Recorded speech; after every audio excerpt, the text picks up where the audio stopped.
Bonjour à tous.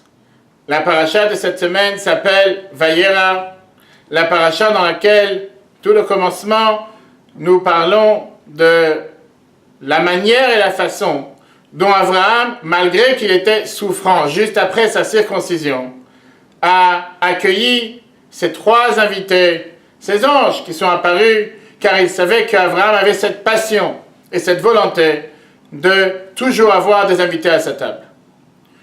Dans le monde aujourd'hui, il y a des différentes manières d'accueillir des invités. Il y a l'art de savoir inviter, à tel point que certaines personnes prennent des formations pour savoir où il faut placer la cuillère, où il faut placer la cuillère à café, où il faut placer la serviette et comment la plier. Des détails qui sont énormément importants.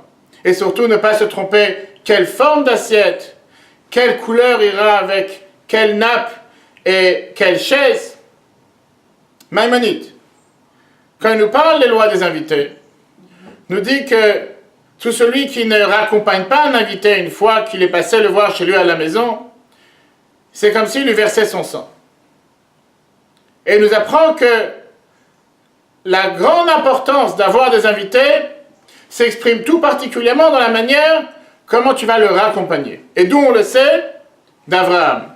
Du fait que Abraham ne s'est pas contenté seulement de préparer un merveilleux, somptueux repas pour ses trois invités, mais il s'est levé après le repas et les a accompagnés à l'extérieur.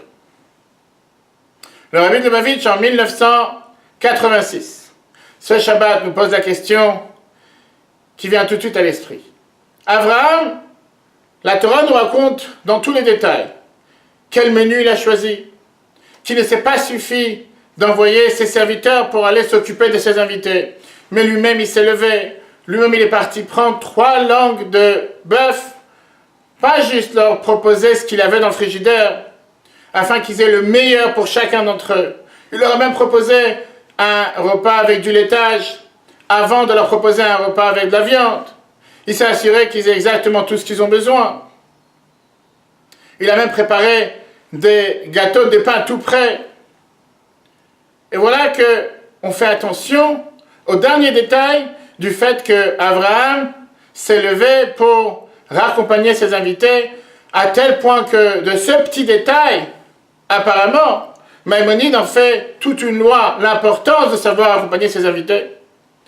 Est-ce qu'on ne pouvait pas se focaliser sur le repas, qui était bien plus important, parce qu'on pourrait très bien se poser la question d'où Abraham a eu des langues de bœuf dans le désert, d'où il était capable en un instant de voir ces 3 invités, de mettre une table si magnifique, digne des plus grands chefs.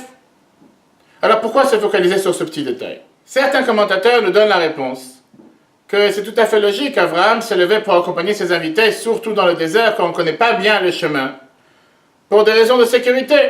Lui vivait dans le désert. Il était capable de pouvoir leur montrer quelle destination prendre, quel chemin ne pas prendre, et c'est pour ça qu'il les a raccompagnés. D'ailleurs, certains même disent que ça c'était la coutume à l'époque, que les anciens étaient ceux qui pouvaient montrer le chemin. À l'époque d'Abraham, on remonte à 4000 ans en arrière, il n'y avait pas encore de Waze, ni de GPS, et donc Abraham était celui qui leur a montré quoi faire. Mais le Rabbi il apprend ici une leçon beaucoup plus profonde. Du fait que dans la vie de tous les jours, combien de fois nous faisons attention à quoi, combien, et beaucoup moins au comment. Combien de fois quelqu'un il va se dire, des invités arrivent, qu'est-ce que je vais leur servir, quelle quantité je vais leur servir, mais pas tellement comment il va les recevoir et comment il va se séparer d'eux, comment ils vont sortir de la maison. Combien de fois un invité en général se sent peut-être pas assez à l'aise. Le fait même de se faire inviter, je ne suis pas chez moi, je suis chez des personnes, même si c'est des proches, mais ce n'est pas la même chose que d'être chez soi à la maison. Et la manière comment quelqu'un quitte son hôte, il peut parfois se sentir encore moins à l'aise, comme s'il se sent qu'il a dérangé, ou parfois se sentir tellement soulagé que la personne lui dit c'était tellement bien en ta présence, j'attends que tu reviennes une prochaine fois le plus rapidement possible, le raccompagner. Abraham, beaucoup avant que les invités arrivent, il essayait de détecter, de savoir qu'est-ce qu'il peut faire pour les rendre le plus satisfaits, le plus heureux possible.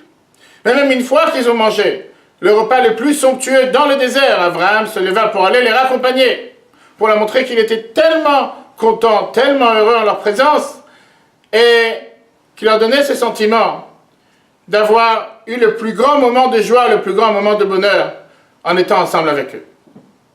Cela ne concerne pas seulement les lois en rapport avec les invités. Cela concerne notre comportement dans la vie de tous les jours. Que ce soit pour la vie de couple, que ce soit pour la vie en général.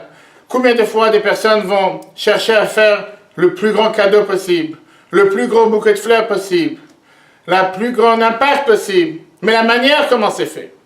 C'est pas fait avec un sourire, c'est pas fait avec gentillesse, c'est fait d'une manière parfois dégradante. Combien de fois une personne va peut-être faire un acte de charité, un acte de tzedaka, mais la manière comment c'est fait, c'est d'une manière qui est tellement parfois dégradante, d'une manière qui est parfois tellement dérangeante, que la personne se sent tellement mal à l'aise pour celui qui l'a reçu.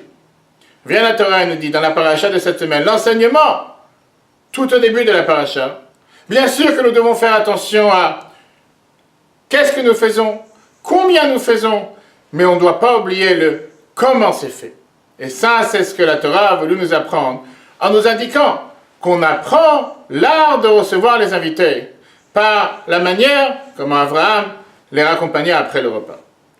Très bonne semaine à tous, et à la semaine prochaine.